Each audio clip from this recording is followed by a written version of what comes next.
This meeting is being recorded.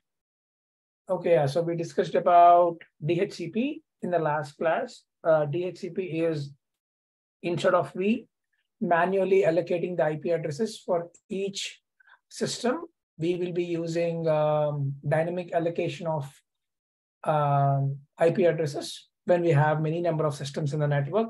So we use this dynamic process. And this is done with the 4-step process, which is called DORA, Discover, Offer, Request, and Acknowledgement. Basically, the clients have to discover the server have to give them an IP address. So for that, the process follows. And from there, we talked about what if the server is not in the same subnet as the actual client. We talked about DHCP relay agent handing over the request to the server in a different subnet. We talked about that, and we also talked about DHCP snooping on how to protect the DHCP communication by doing the DHCP snooping as well. And also we discussed about DNS.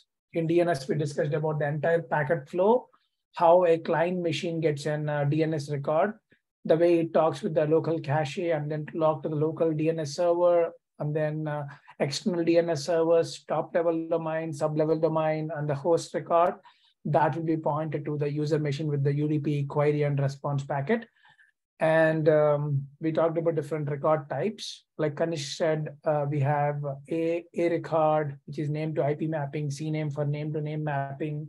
And we also discussed about MX record for the mailing and TXT for the description of the website and stuff like that. That's what we discussed in our previous class. In today's class, we're going to add more services. So we will talk about QoS, quality of service. I think in the previous class, we also discussed about accessing the devices through SSH, right? I think we already did that in the previous class. So we are done with that, and we discussed about TFTP, FTP, so that is already done. We discussed about SNMP, syslog, that is also done. NTP we did, NAT we did. So in the services concept, we have only quality of services left. That will complete the IP services topic. So let's talk about the QoS, and then after that, we'll start the security fundamentals topic then. So we'll complete the QoS today, and then we'll move to the security fundamentals topic. So after security fundamentals topic, we will be left with automation and programmability, and also we will be left with fewer concepts, little bit here and there we missed. We have to cover them. So I think maybe 12, 13 more classes we should be done. But we left with a couple of labs. So give or take like maybe 15 classes, because we have to do some labs. I think we did only like switching lab and also a router and a stick, like the routing lab. I wanted to show you guys some OSPF lab and also a AAGRP lab, at least a basic one. Maybe we'll also do one lab on ACLs or NAT. We'll do that. I think that will take a couple of classes. That's it. So maybe, yeah, give or take 15 classes. I think we are running behind like 3 days because of the long weekend and some classes I missed. That's miss on my part. So we'll cover them maybe, yeah, I think 2.5 weeks from now, we should be done. Okay, let's start.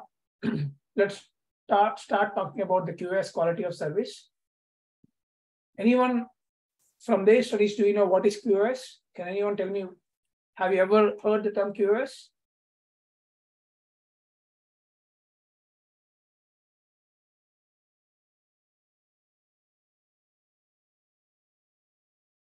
Okay, that's fine.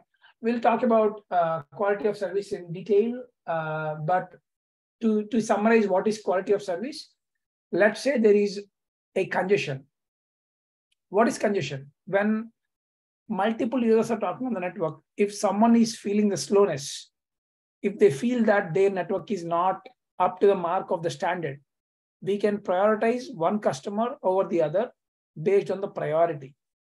Just think like you having a dedicated connection to you by giving priority to you than the others. Just like, let's say you are in an airport, you are someone with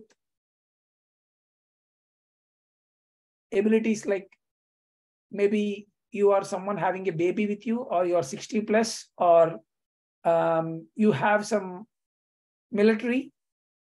So based on your condition, you will be given priority boarding, right?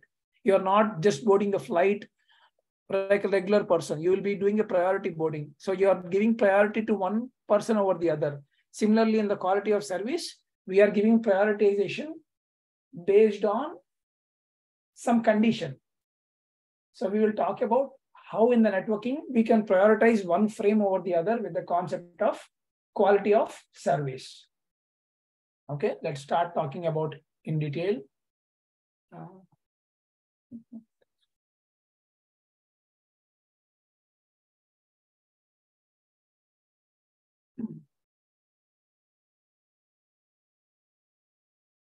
Quality of service. So before we talk about the details of the quality of service, there are a few things that we have to understand to make the quality of service work. So now let's talk about the first thing, which is classification.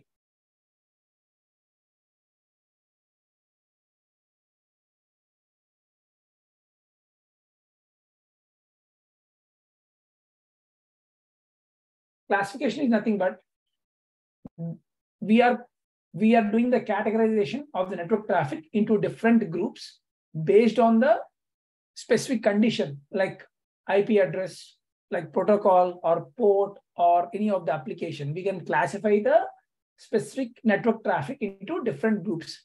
Just like, let's say, when you're boarding the flight, they will group you into group 1, group 2, group 3, group 4. They will board you in different classes, right? Similarly, your packets will be classified into different groups based on the specific criteria. So classification, as the name itself says, it's simple. It's categorizing traffic based on specific condition, like IP address or port or application. Based on that, we can classify the traffic. That is the classification. And next thing is marking.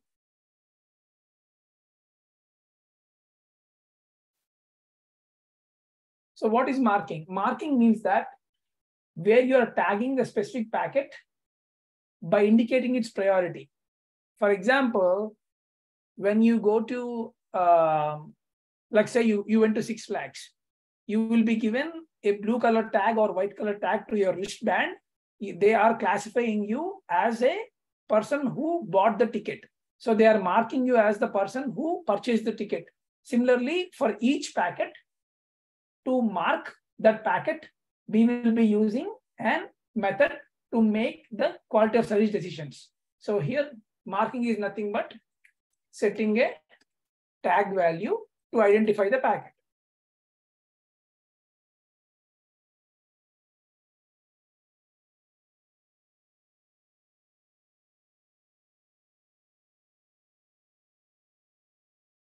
Next thing is queuing.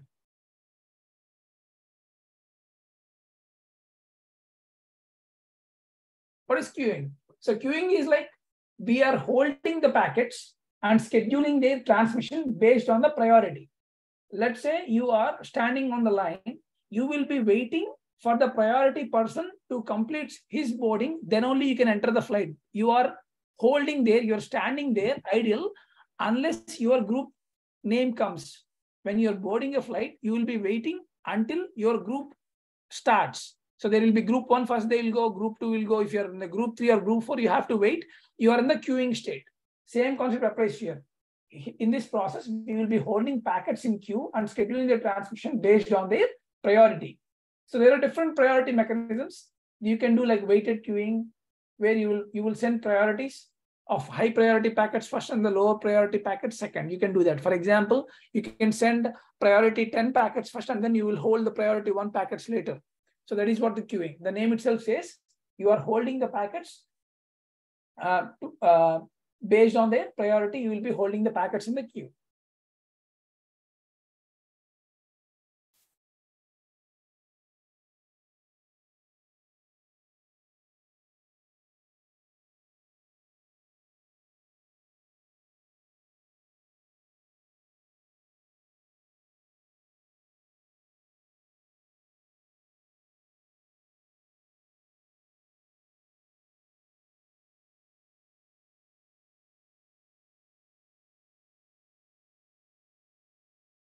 Are you guys following till now?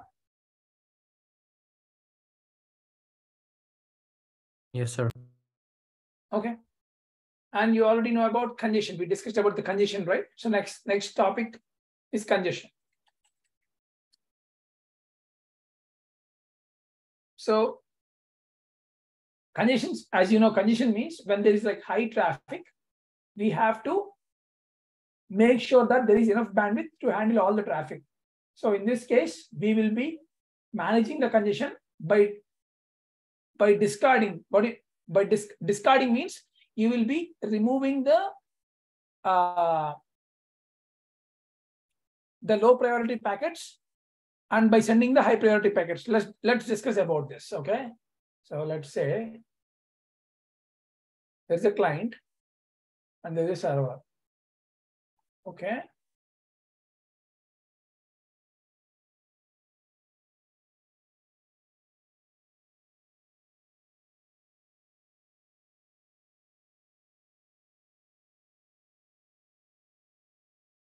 Let's say there is a person sending file. And there is a person watching IPL server.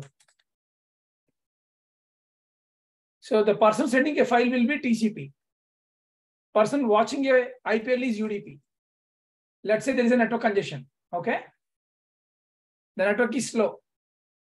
In this case, I have to discard the sending file packet. I need to send this packet because he's seeing the live streaming, because UDP is not sending the packet again and again back. Let's say if this person having the congestion, will he be okay to lose watching the IPL match? No, because it is real time. He cannot miss the last hour of the IPL. His packet have to be prioritized more. And this is being a TCP file. Let's say you discard the packet. What will the TCP do, guys? If you discard the packet, what will the TCP do?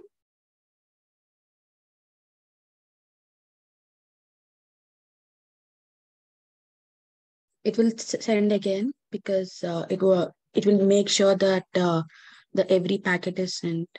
Exactly. TCP is a connection-oriented protocol. Even though if you discarded the packet, the person will resend the file because it will make sure the server will acknowledge it back.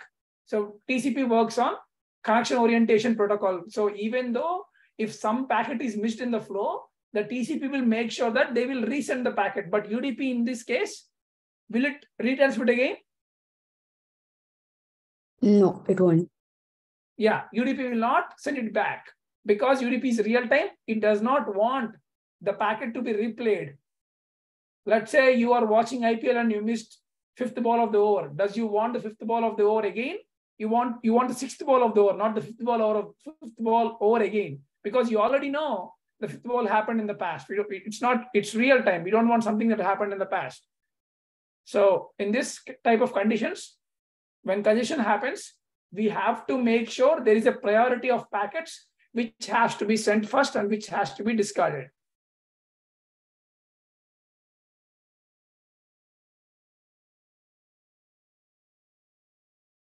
So congestion is nothing but when network becomes congested, when there is no enough bandwidth to handle data. There is no enough bandwidth to handle data. High priority packets like UDP will be given priority over TCP. One question. Go ahead. So if there is no UDP packet and if there are only 2 TCP packets, like what will be the priority?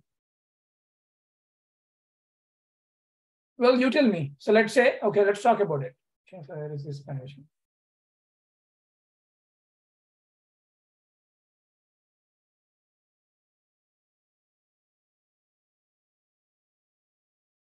Okay, so this is TCP1.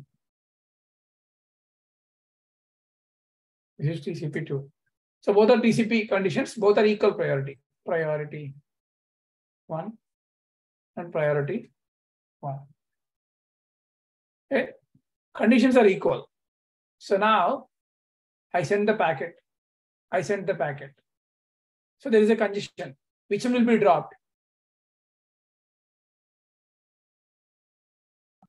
Maybe second one. Why?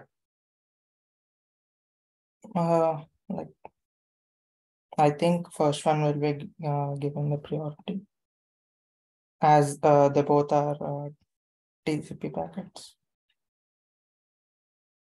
So there is a concept called RED, random early detection.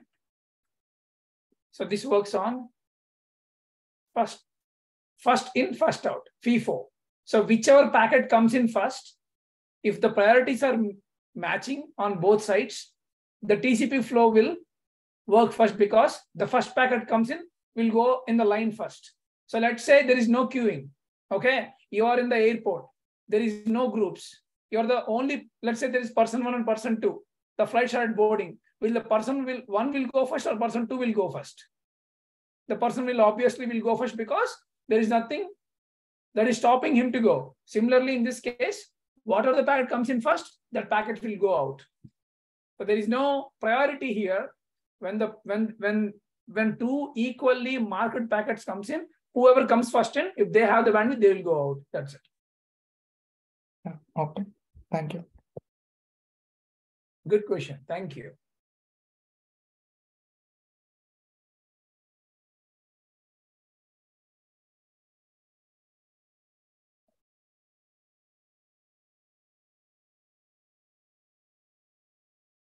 Okay. Next topic is policy. Policing is nothing but where we will process the traffic. We'll process the monitoring of the network traffic. We'll make sure that we are not limiting the network bandwidth. So if we limit that condition, we will automatically drop that packet with a lower priority. So let's say you wanted to limit your transaction. Let's say there is a user who wants to download pictures from the internet. But if that guy keep on downloading the pictures, the other person who is using the network may cause slowness. He might see the slowness. That's why what you will do, you will rate limit the user. Just like when there are multiple persons, you wanted to give priority of one person to the other. Similarly, if there are multiple persons, we can rate limit one person over the other. We can restrict them to not to go a specific site, or we can restrict them to not to use all the bandwidth. If you are in a shopping mall, sometimes they will put a limit on specific number of goods that they can give to you. For example, if there is a shortage of eggs, they will provide you only 2 trays of eggs. They will not give more trays of eggs to a single person. They will put a policy on 2 trays per 1 person because there is shortage of eggs. I think we have all seen this during the COVID times. Because of shortage of resources, many vendors, they limited the number of goods to each person. Similarly, policying is when there is times of conditions, they will polish that only certain bandwidth is limited to a specific packet or specific transaction. That is called policy.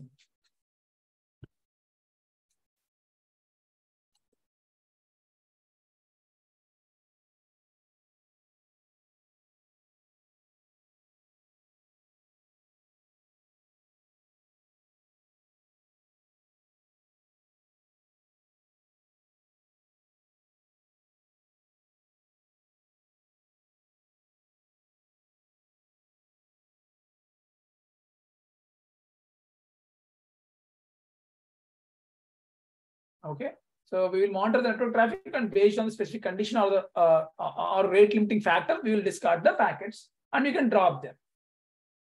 Next thing, the last thing is shaping.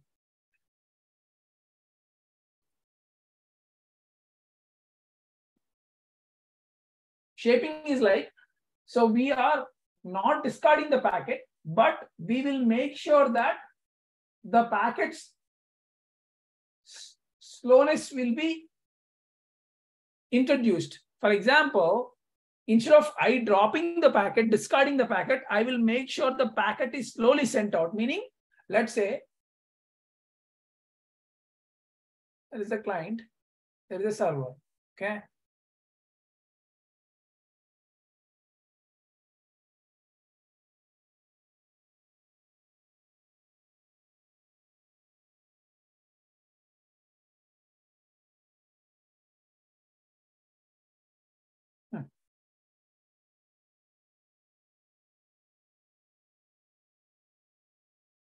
This client. So, sorry, server, you got it. So here, in this case, from the client, there are like 15 packets that I wanted to send out. Okay. Here I have 10,000 packets that I wanted to send out from the server to the client. So in this case, instead of I sending all the 10,000 packets at a time, we can make sure that we will send 10 packets here and then 15 packets here. By holding the remaining 9,000 packets, we will hold them and then we will send these packets because it's a shorter transaction. So shaping is nothing but we are controlling the rate at which the packets are transferred into the network. This will help ensure that, let's say this is a TCP. And this is also TCP. What happens if I discard the 9,000 packets? The client has to resend the packets again. Instead of I discarding them, I will wait them. I will make sure they wait before I complete this transaction. That is called shaping. Shaping is like controlling the rate of the packet at which they are transferred into the network. This will ensure that the network does not become congested when all packets are transferred in the timely manner. We will make sure that the packets are sent in a timely manner.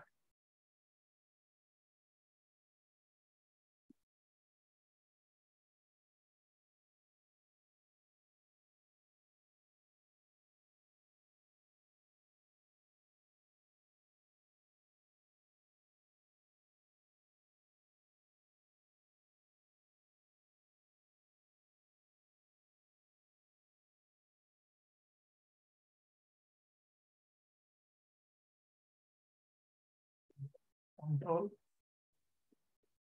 the rate of traffic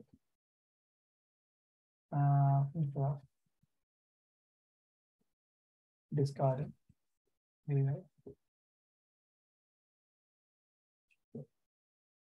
Rate shape.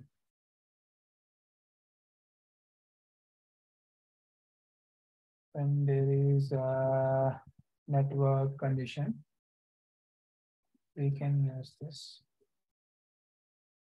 so that traffic can be transmitted in a timely manner.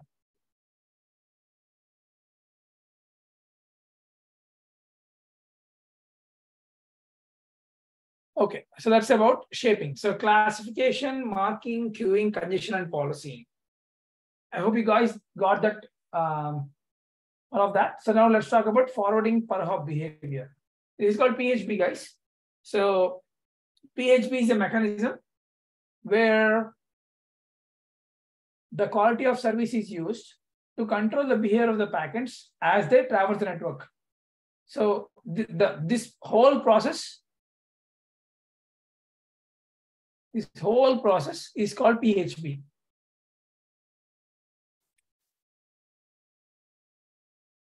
Per hop basis. So basically, we will be using the quality of service by using all of these conditions based on the per hop basis mechanism. What is per hop basis mechanism? It is classification, marking, queuing, policying, and shaping when there is a congestion. So, but this is how we can achieve the quality of service. So quality of service is basically effectively used in service providers like Verizon, AT&T, or let's say in a hospital network, some doctor is doing a critical surgery and they wanted to download some scanned images from their hospital. They are in the operation lab. In that case, we can use quality of service to provide the highest quality of service to the doctor, because they are in the time crunch situation. We want to make sure their traffic does not have any delay, no matter what. It has to be very, very fast. But if you're someone who is ordering popcorn, your traffic is not as much as important. It's not like saving a life of the person. So you may not need the quality of service. So let's say you're in the military and you are launching a MSI. So that is a very time crunching scenario. You need a network that is very reliable. So in that case, you need a quality of service. So very critical services need quality of service. Or let's say you are running a bank and you are running credit card transactions and it's very real time. You go to a shop, you put your card, you make sure that your transaction has to be worked, right? So it is very critical. Otherwise, your transaction will fail or something might happen. Your purchase will not be completed. So it's a critical transaction for the bank.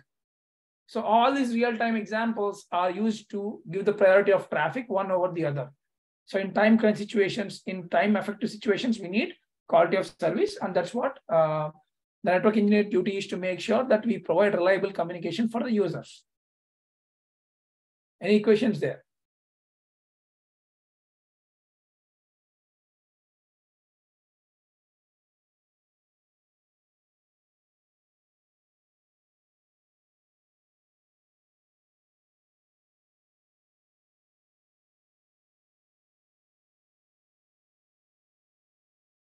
Is everything clear? Yes. Okay. So let's see how we can configure this on a high level, how we can achieve this this classification. So now let's start with classifying the traffic. So let's say you're on a Cisco router or Cisco device, any Cisco device, right? So first you will do the classification of the traffic, because you have to classify whether it's a UDP, TCP, HTTP, any kind of traffic, you have to classify it, right? So you have to define the classification of the traffic. Classify traffic. So to do the classification, we'll have a class map. Class map, and you will define like match all. Let's say I wanted to match UDP traffic. Okay. And then I can define match access group. And then define a group name. For example, let's say my group name is 10. So I created a class map by matching UDP traffic, and I created a group match for UDP traffic. And I'll see what I have in that group. I'll say access list, and then my group number is 10, and then I'll define permit, and then UDP. Who I wanted to permit. Maybe I will give you like client IP is 10.0.0.1, and then the destination IP may be 20.0.0.1, and then I'll give port maybe let's say he's watching IPL on port.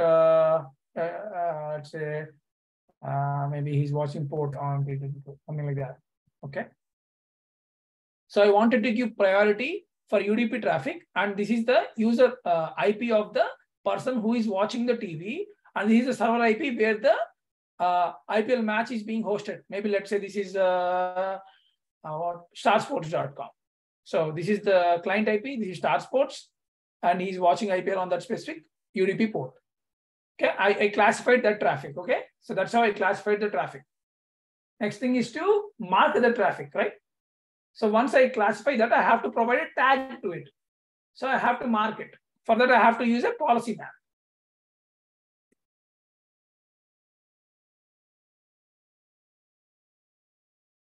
We will do policy map.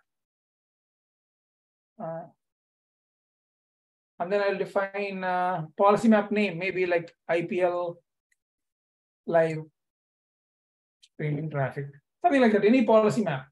I'll define class as UDP, and then I can define like I have to define the marking. So to mark it, I will use a value called DSCP, and I can define DSCP marking like the F21.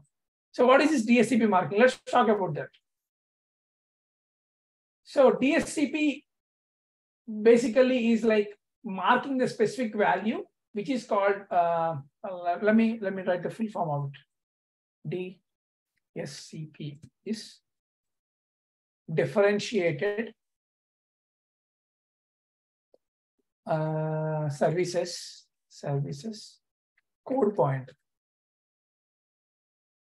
So the name itself says we are specifically giving a value for specific kind of traffic.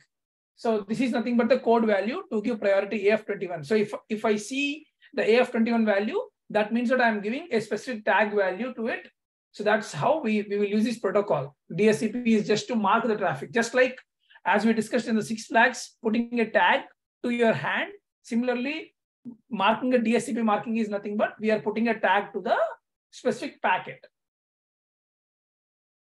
Okay, so that's how we can tag that. The DSCP markings are industry standards. You will not define the way you like. So you will use the DSCP markings based on the industry standard. AF21 is the industry standard to mark the specific kind of traffic.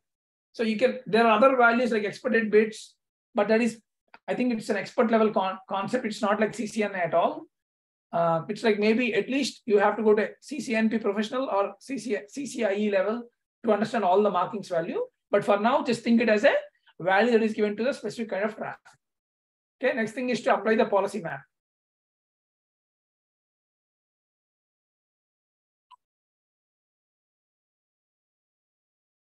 So what is policy map, guys? After you mark the traffic, you have to apply this traffic to a specific interface, right? For example, if I'm going on interface 1 or interface 2, I have to apply that to the specific interface. For example, if I'm going by interface maybe gig 0/1 port, on that port, I have to define my service policy.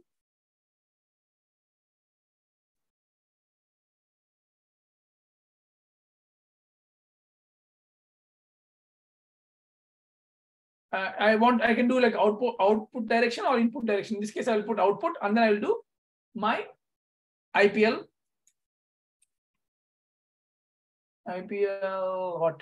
live stream.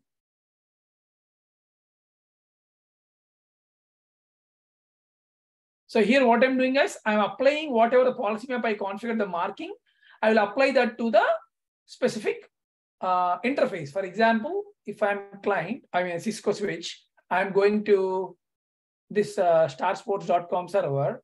On this interface that I'm going out to that server, I'm applying that policy map to this interface. That policy map contains this marking of the traffic and this class map.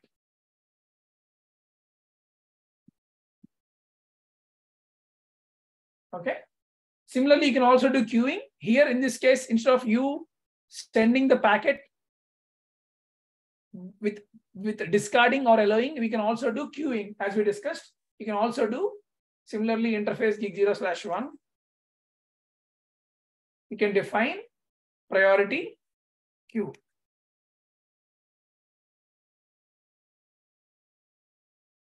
And you can do out.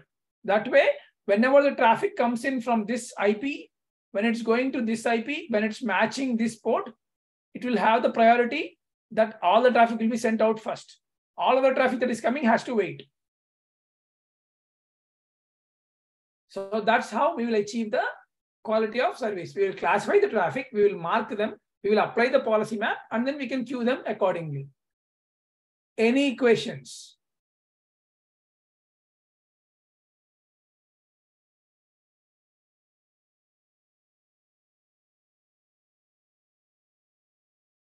Questions, guys? Is everything clear?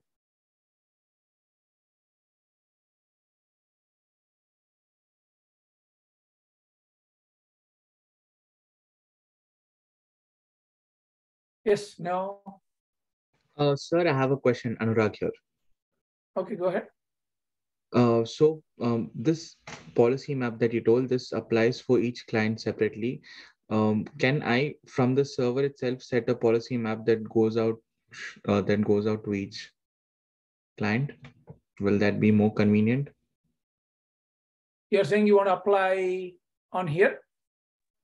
Yeah. So instead of applying to 10 different clients, don't you think it'll be easier if I put one on the server?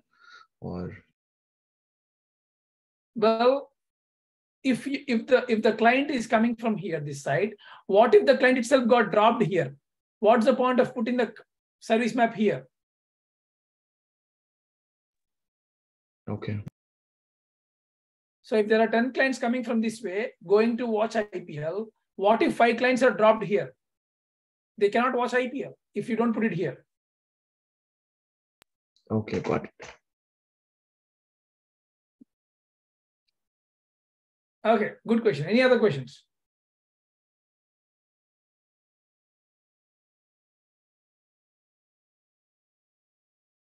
Okay, let's move on to the next topic then. But with that, we completed the IP services topic. We'll move on to the security fundamentals.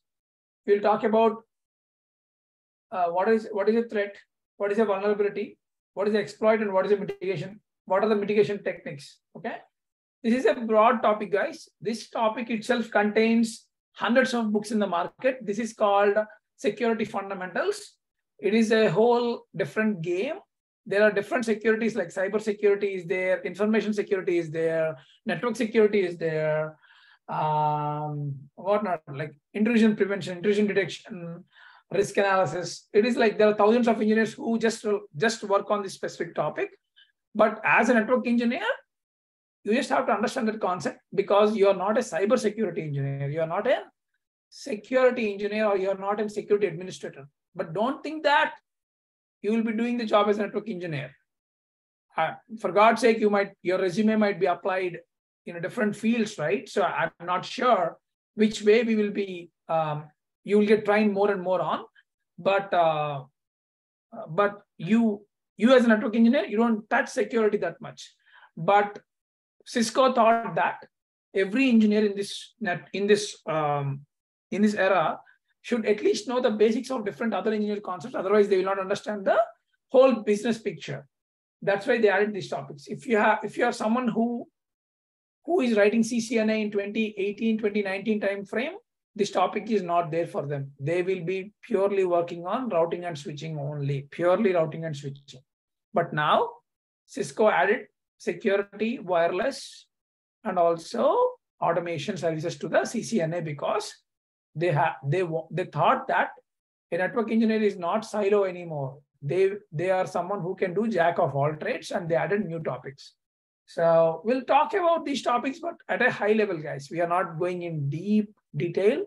But if you're someone who is really interested, I recommend you to go through the older CCNA security syllabus. It's not there anymore. That exam is got decommissioned or depreciated. Now we are just doing one CCNA for all the base levels. It's just like in your bachelor's, in your first year, you will be studying everyone is studying the same topics. And from second year, you will start your specialization. Similarly here, they thought the similar concept here. At the associate level, everyone will be doing the same, but at the professional level, they will be starting the specialization. So that's the little bit background about it. Now let's talk about the security concepts, okay? Let me clear this. Now let's talk about the 4 important concepts. One is threat, vulnerability,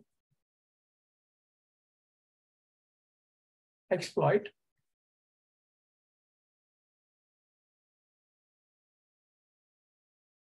mitigation. Before we understand these topics, in a general scenario, let's say you are in your house, okay? You are in your house. You have maybe like 2 gold biscuits in your house. So what is a threat? someone coming to your house and stealing those gold biscuits is a threat. Someone outside person, when you're not there in your home, coming to your house and taking those 2 gold biscuits without knowing you, without your approval, they will be taking your biscuits. That is called a threat. So this person may come when you're not there in your home and they can theft the gold biscuits, right? That is a threat. What is the vulnerability? A vulnerability means your key can be accessed by that person, or your lock password is known by that person, or you don't have strong security to your house, like no cameras.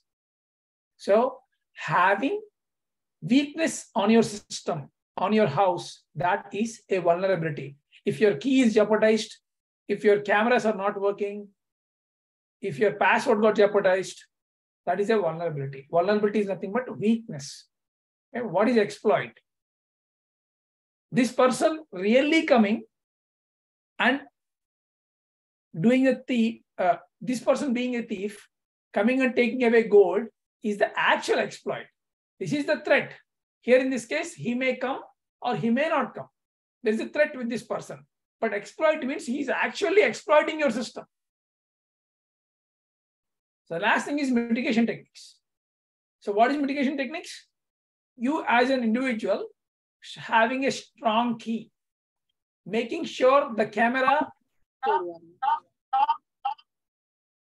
making sure your camera is working of your house, making sure your password is working, making sure you have a strong.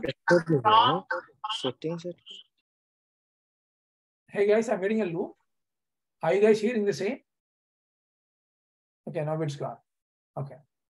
So what I'm saying is, so to mitigate that, having a strong key, or making sure your cameras are working to your house, or making sure that you have a strong locker to your house. So you are mitigating the risk.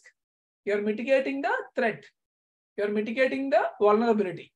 So those are the mitigation techniques. So now this concept applies the same thing to your networking, guys. Is this real-time example clear? Yes, sir. Okay.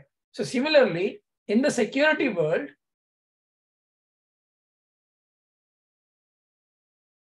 let's say,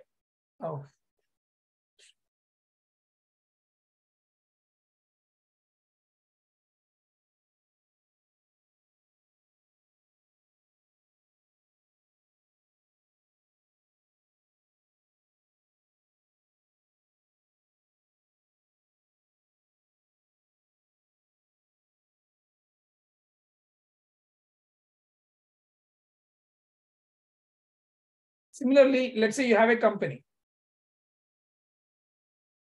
Let's say your company name is, say maybe MasterCard. You are holding the PII. What is PII, guys? Do you know what is PII data? Personally identifiable information. Yeah. So it's the personal information of the users. Like your credit card information, your full name, your SSN, whatever your personal data. So this data is holded. Okay. So having this data is the asset of the MasterCard company, right? So MasterCard holds all of your data. Someone like a bad guy outside of the company may come and access your data. So that is your threat, right? So he may come and access your data without your approval. Vulnerability is you don't having a firewall, you don't having an IPS, intrusion prevention system, you don't having a strong security measures. For example, like, some user may give his laptop to this person and he may access your data. So user awareness, some users may not have the user awareness. Some persons, in this like sci-fi movies, I would say like,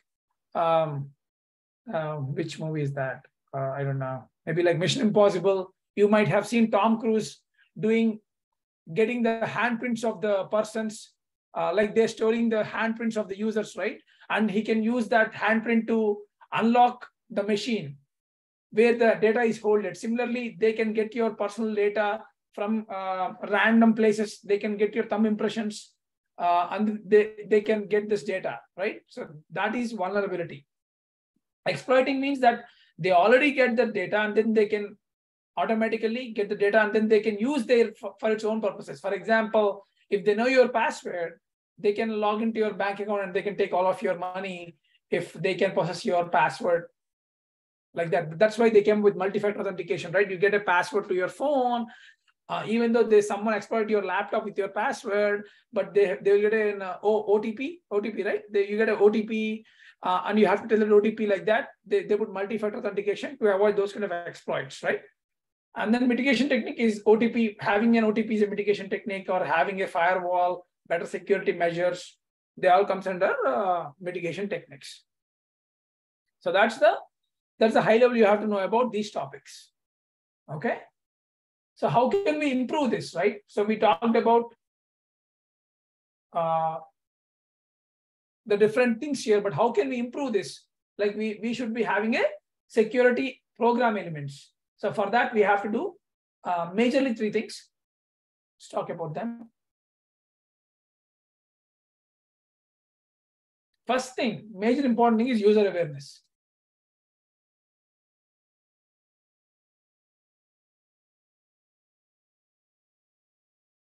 If someone calls me and asks me, hey, tell me your password to an system, I should not tell them, right? So that's an awareness. So, or if someone asks me like, hey, tell me your SSN, I should not tell them. That's the awareness. Or if someone asks me to give my phone for them, and if they are opening my, maybe like an private sites, that I should not give my phone to them, because it's my private data, it's privacy. Even though I trust them, I should not give them. So those kind of user awareness, the basic things, we think that that's a basic thing, but some users, like old people, they might easily get trapped. Let's say one of the user might get an email that, hey, your password expired, click on this link to renew your password. If he may click on that, if he enters his password there to renew his password, that's it. The intruder, they know that what he entered the password, they can attack your system using the replay attack, right? So it's a user awareness that we should not click on the malicious sites. So that is one thing. Next thing is training. So all these corporate companies, they will train the users, individuals, employees, stakeholders, application owners. They train them every quarterly basis, bi-quarterly basis, to make sure that the employees and the people are following the security standards. Just for a simple thing, Expedia, if you know Experian or Experian, a credit card holding company which will provide the credit score, they got hacked and millions of people data got jeopardized, right? They got breached. So those kind of things happen. Those things happen because of lack of security measures. So it's always good to make sure that our security programs and our users are well trained. 70% to 80% of attacks are social engineering attacks. What is social engineering attack, guys? You think that you know someone, you tell some information to them, and they use that information against you. Let's say someone says that, hey, you did wonderful job in this week. Here is the Amazon gift card for you from the CEO. I might blindly click on that link. After clicking on that link, they might get all of my Amazon data and they can use the data to replay that, or someone may call me and say, hey, we know that your house number and your car, your prepaid is not completed this month. We're going to fine you. I immediately log into a system and then see there is no fine. In that time, they may capture my data and they can get the password if they have local access to my network. So there are a lot of things which may happen in the real time. Some people, they will call and they will say that it's a wonderful offer they have to claim, and they might be clicking on one single link, and that link will automatically gain access to your system. That's how they will use worms and Trojans, right? So it's user awareness and training. Some people, they will send you like Facebook requests, and they will talk to you nicely. After making friendship with you, they will slowly asking for money. That is also asking for a social engineering attack, and they'll never reply you back. Or you will see these Telegram groups. They will say that they will pay you something. They'll ask you to pay small amount, and they will double your money, or they will give you coupons. For example, like maybe, they will say that they will give you flight tickets for cheaper price, or they will say they will give you an Wayfair deal, or maybe like a food coupon. If you pay $10, they will say they will give you $20. Those kind of fraud will happen. This is all social engineering attacks, right? Even if you lose $1, it's a cyber crime. Like those kind of things may happen. So training is important, user awareness is important. And last thing is physical access control. Meaning like, let's say you're entering into the building. Let's say you enter into the building and someone may be following you without knowing the password. When you enter the lock, he may also enter with you like an employee, and he can come into the office and he may observe everything, and he can come again next time and he can rob few things, right? So physical attack may also happen. So always watch your back when you're entering the office. Make sure that you are not leaving the doors open. Always when you enter the office with your badge, make sure that no one else comes with you. I know in US it's very polite to keep the door open for the next person as a courtesy. But in the office environments, you should not do that, because it's a badge reader.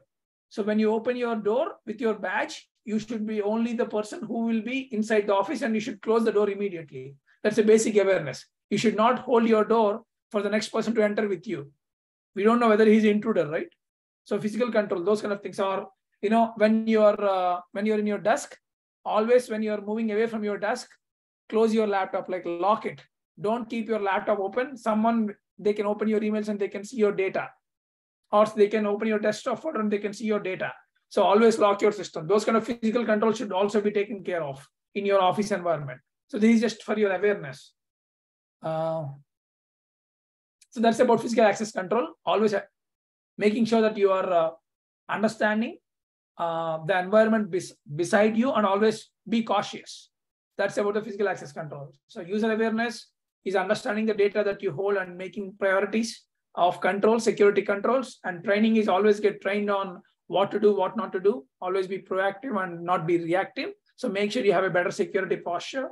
And physical access control is make sure that you're physically well-mannered. And when I mean well-mannered, make sure that you see the surroundings and act accordingly, just like in your home. Be careful in the office as well, just like that. Yeah, that's about security program elements. Any questions there?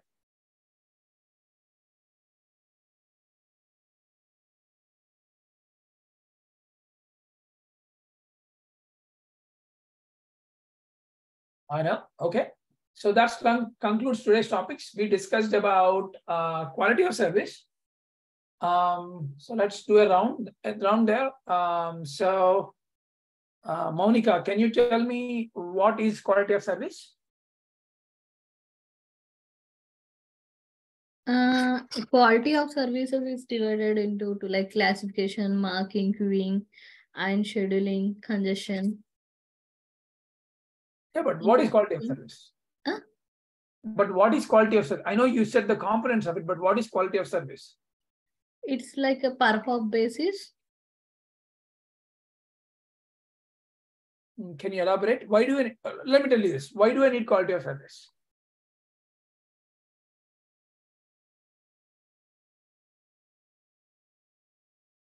Like it's like not directly related to DNS, like DNS record types, to provide like information. Anurag, can you explain why do I need quality of service? Yes, sir. Can you hear me? Yes, I can. Okay, so quality of service is required so that we can manage our bandwidth better. So it is used to mitigate network congestion, and it ensures that there is a smooth traffic flow and there is no congestion in between traffic. Correct. So when there is like times of congestion or when there is like prioritization needed, we will use the quality of service so that we can prioritize the traffic one over the other. Okay. Dilip, can you tell me what is rate shaping? Or like controlling the traffic instead of discarding it. Yeah, We use the traffic to be transmitted in a manner. that is correct. So instead of we discarding directly, we can prioritize traffic and we can control the transmission rate. We can hold few packets and we can send few packets and we can prioritize that. That is correct. Okay. Hari, can you tell me what is marking of traffic?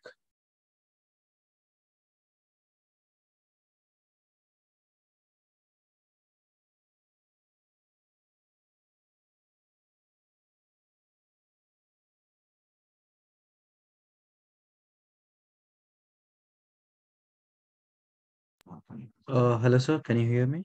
Yes, I can. Marking of traffic is setting a policy map and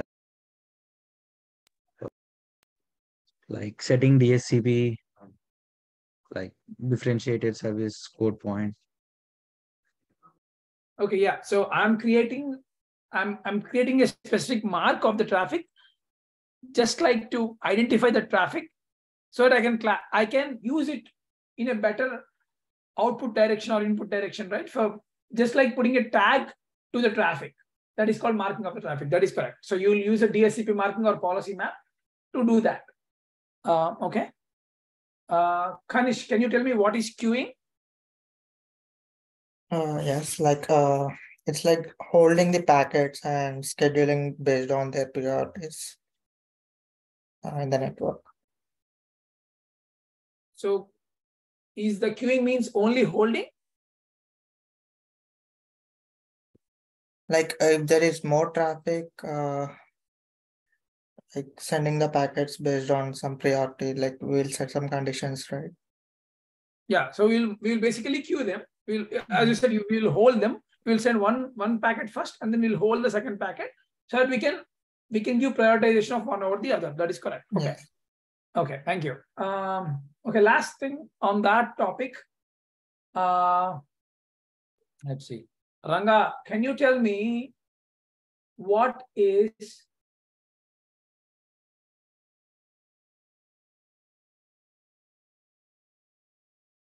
classification?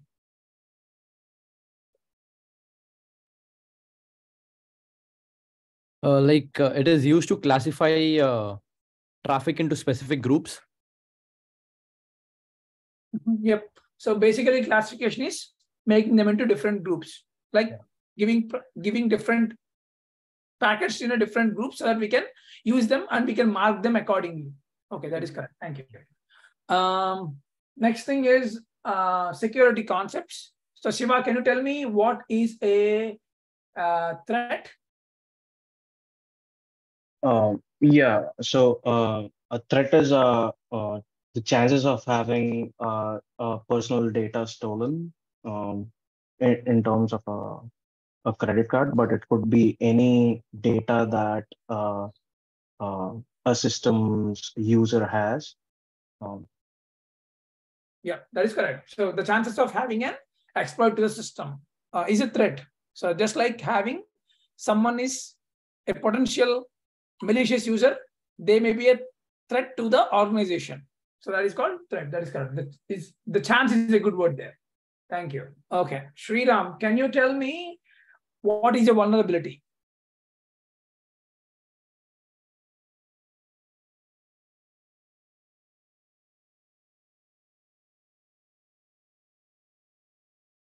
Sir, this is my first class.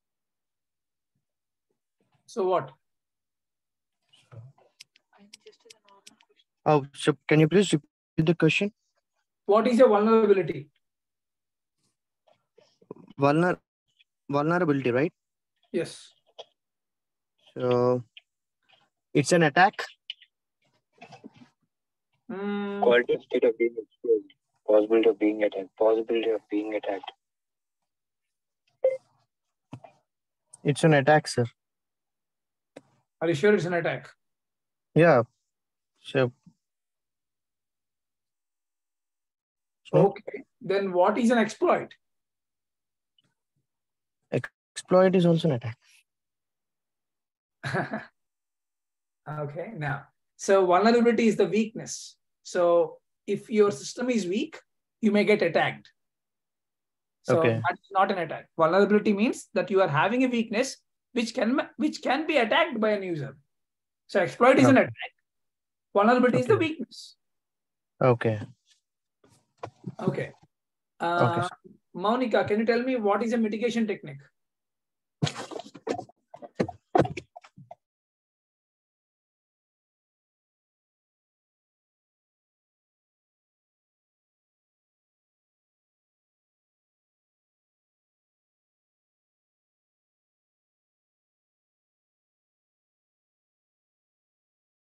Monica? Yeah, like mitigation technique is like security controlling. Okay, what are you controlling? Like threats and vulnerability. Can you give me an example? Like if we need for every device we need to connect a network, right? Like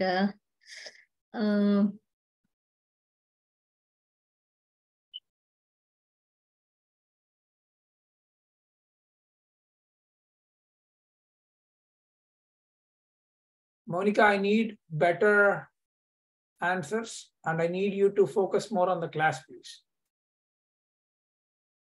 Anurag, can you explain what is a mitigation technique?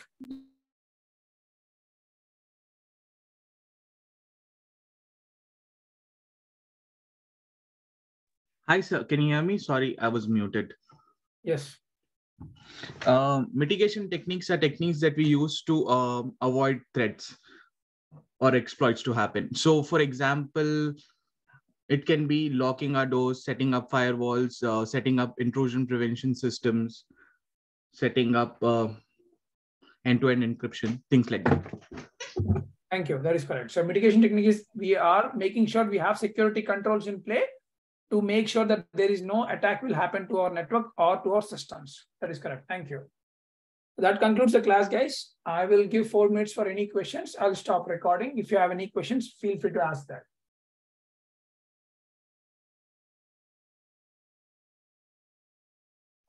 Hello, sir. Hello. Am I audible? Yes, you're audible. Yeah. So this is my first class. Can you please share me the previous class videos or session? Yeah. There is a spreadsheet. Under that spreadsheet, I think it's in the description. If you click on that, there is a tab called previous classes. So if you click on that, you will have all the classes with the passwords. Okay. Okay. Thank you. Thank you. Any other questions?